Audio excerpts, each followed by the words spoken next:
দুঃখ এমন এক অনুভূতি যেটা আমরা চাই বা না চাই, আমাদের জীবনে এটা অবশ্যই আসবে। আমাদের মনকে বিব্রত করে তুলবে, আমাদের মনকে বিচলিত করে তুলবে। কখনো ভেবে দেখেছেন এই দুঃখ আমাদের জীবনে কেন আসে, কিভাবে আসে? যদি আপনি মন দিয়ে চিন্তা করেন তাহলে আপনি বুঝতে পারবেন যে এই দুঃখের অনুভূতি পরিস্থিতির থেকে বেশি মানসিকতার থেকে বেশি আশেপাশের লোকজনের সাথে জড়িয়ে। কারণ আশেপাশের লোকজনেরাই আপনার জন্য পরিস্থিতি তৈরি করেন, যা ভালোও হতে পারে আবার খারাপও। আপনার আশেপাশের লোকজনেরাই আপনার মানসিকতাকে প্রভাবিত করে, হয় তাকে ভালো করে অথবা খারাপ করে।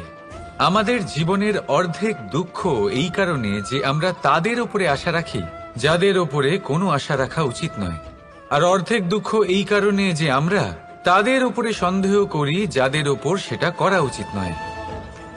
তাৎপর্য এটাই যে মানুষকে চেনার চেষ্টা করতে থাকুন। যেদিন আপনি এটা বুঝে যাবেন যে কে সুজন আর কে দুর্জন, সেই দিন এই দুঃখ আপনার জীবন থেকে দূরে কোথাও চলে যাবে। রাধা রাধা। কিছুদিন আগে আমরা কথা বলেছিলাম যে আমাদেরকে নিজেদের বিবেকের সাহায্যে সুজন আর দুর্জনকে চিনতে শিখতে হবে। কিন্তু কিভাবে চিনব? কি গুণ থাকে তাদের? সুজন কি সে যে আস্তিক হয়, যে ঈশ্বরকে বিশ্বাস করেন, যে তাকে ভয় পান? নাকি দুর্জন সে যে ঈশ্বরকে বিশ্বাস করেন না, তাকে ভয় পান না, শুধুমাত্র নিজের কাজ করে যান? আপনাকে বলে দিই, এই সুজন না তো আস্তিক হয় আর না তো নাস্তিক, তারা বাস্তবিক হয়। তাহলে আসুন আর বাস্তবিকতাকে চিনুন আর জীবনে শুধুমাত্র আনন্দ লাভ করুন। আর আমার সাথে ভালোবেসে বলুন রাধা রাধা। কখনো আপনি কোনো কুমোরকে দেখেছেন যারা মাটির পাত্র বানায়?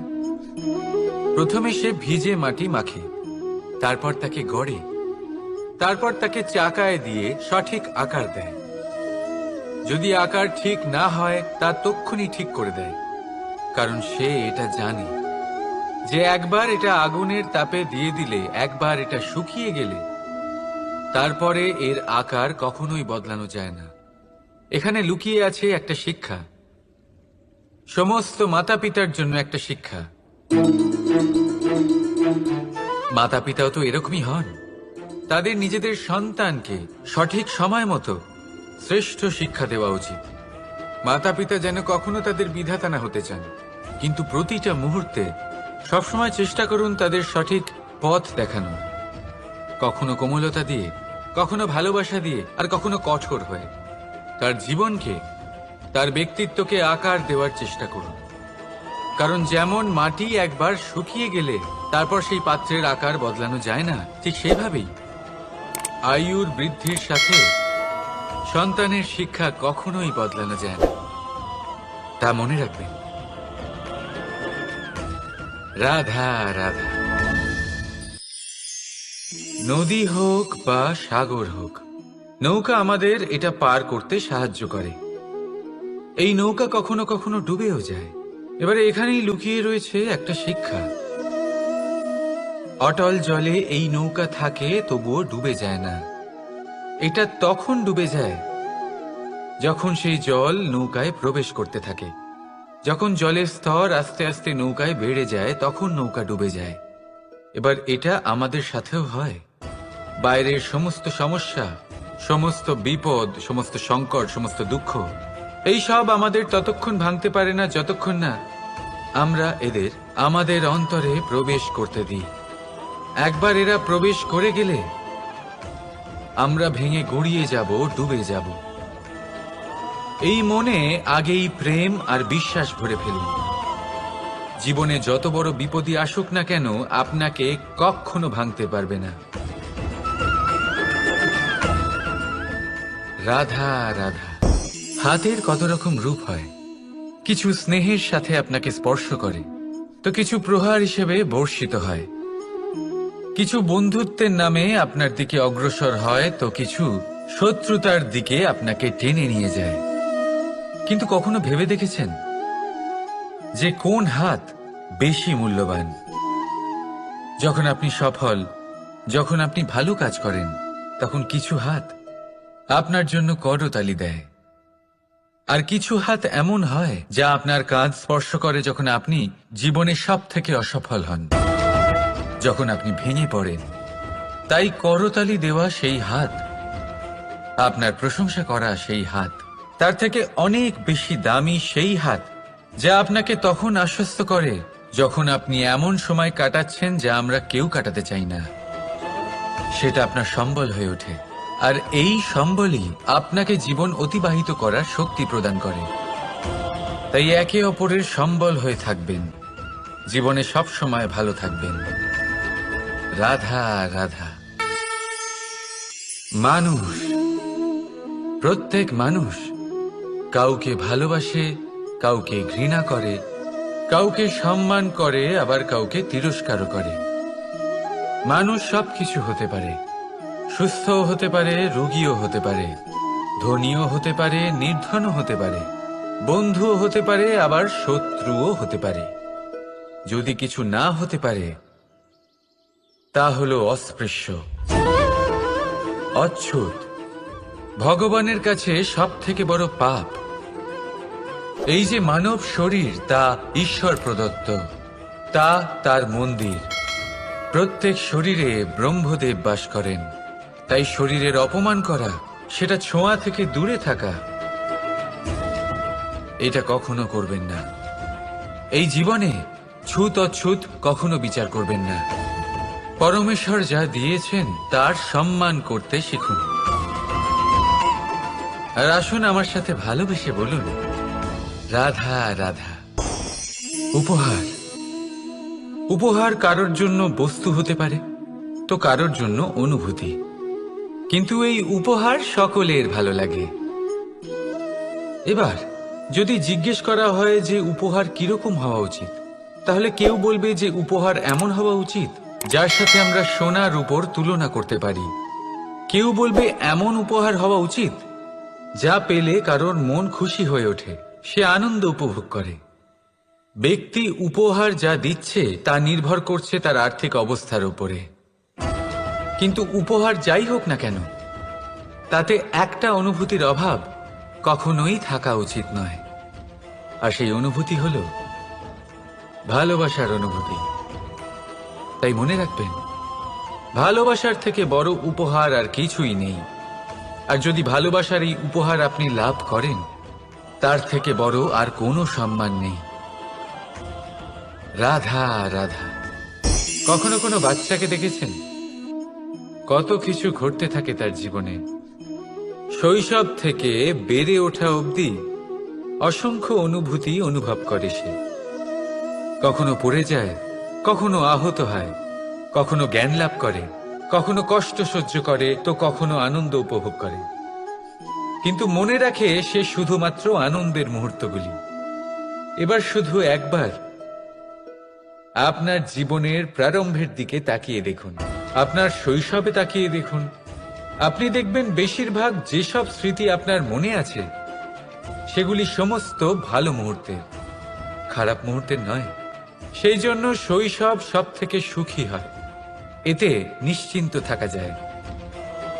সেই জন্য আজ আপনি যতই বড় হয়ে উঠুন না কেন, খারাপ স্মৃতি, খারাপ ঘটনা সব ভুলে যাওয়ার চেষ্টা করুন।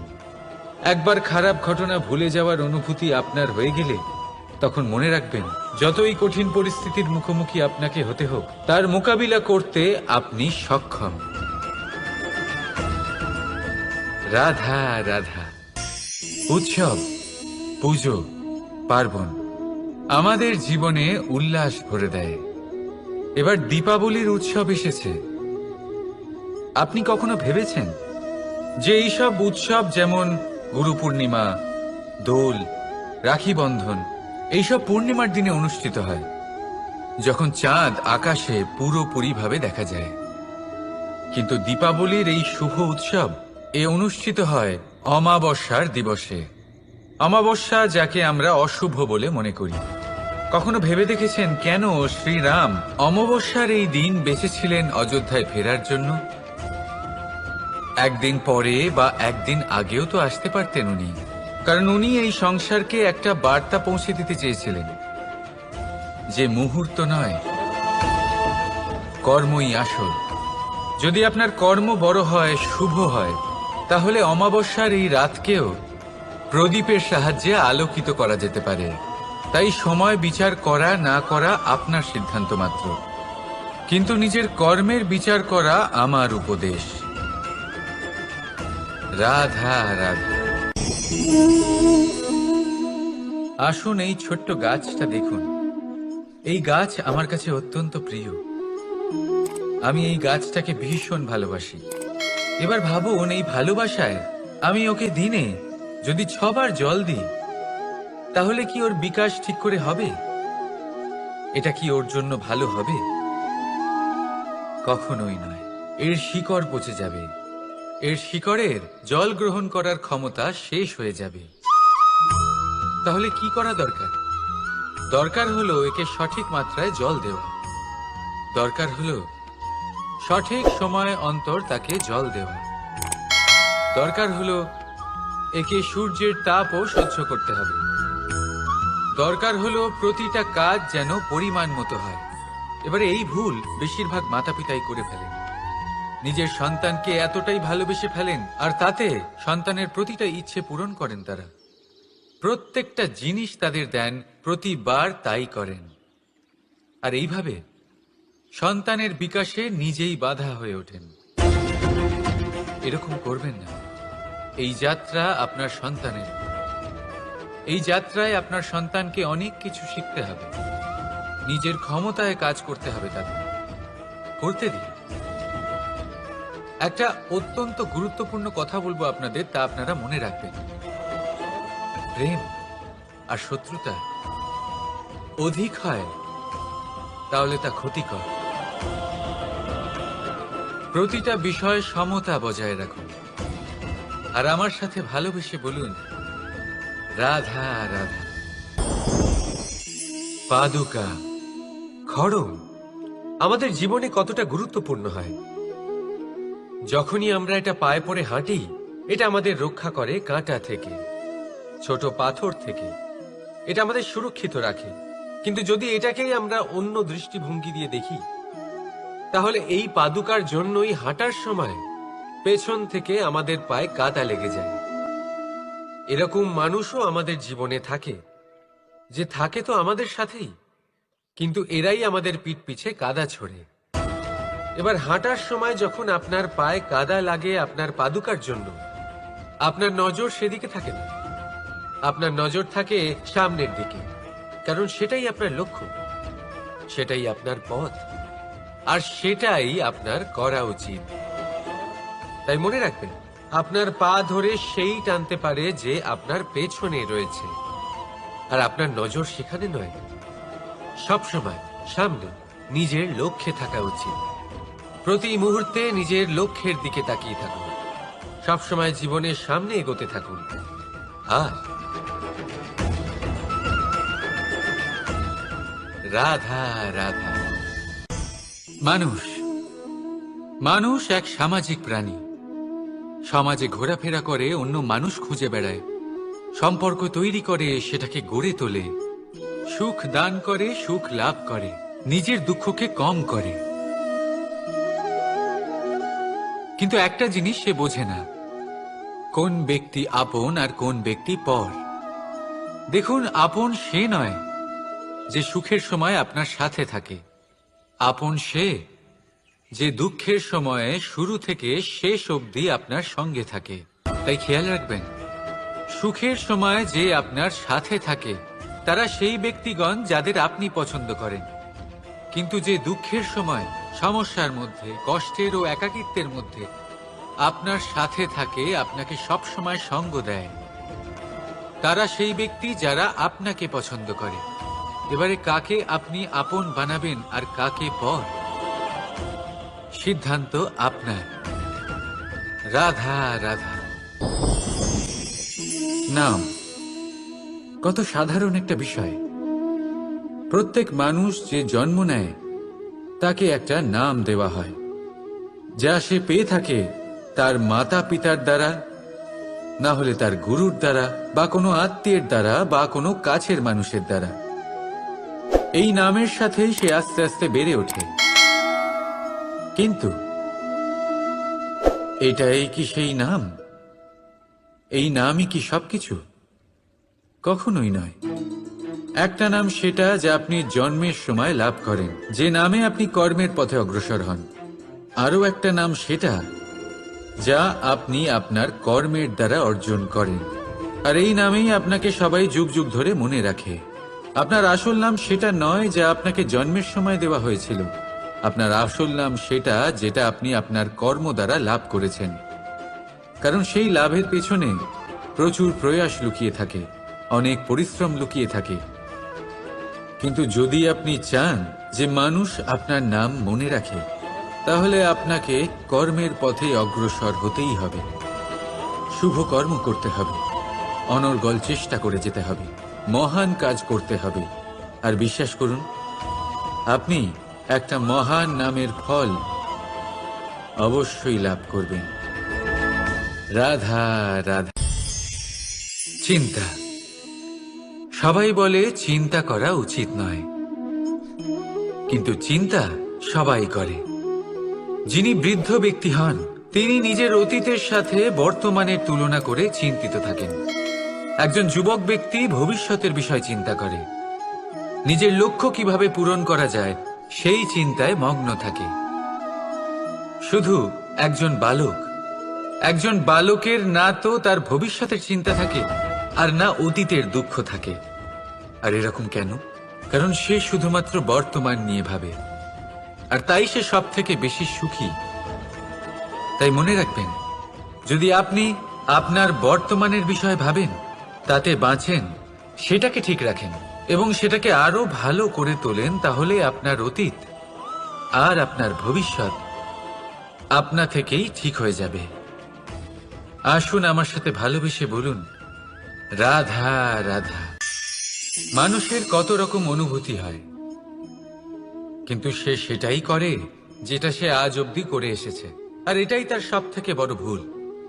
আপনাকে যদি উদাহরণ দিই, তাহলে একটা গোয়ালা যে ছোটবেলা থেকে একটাই কাজ করেছে, গরুকে চড়িয়েছে, দুধ বের করেছে, সে সারা জীবন সেটাই পাবে, শুধু দুধ।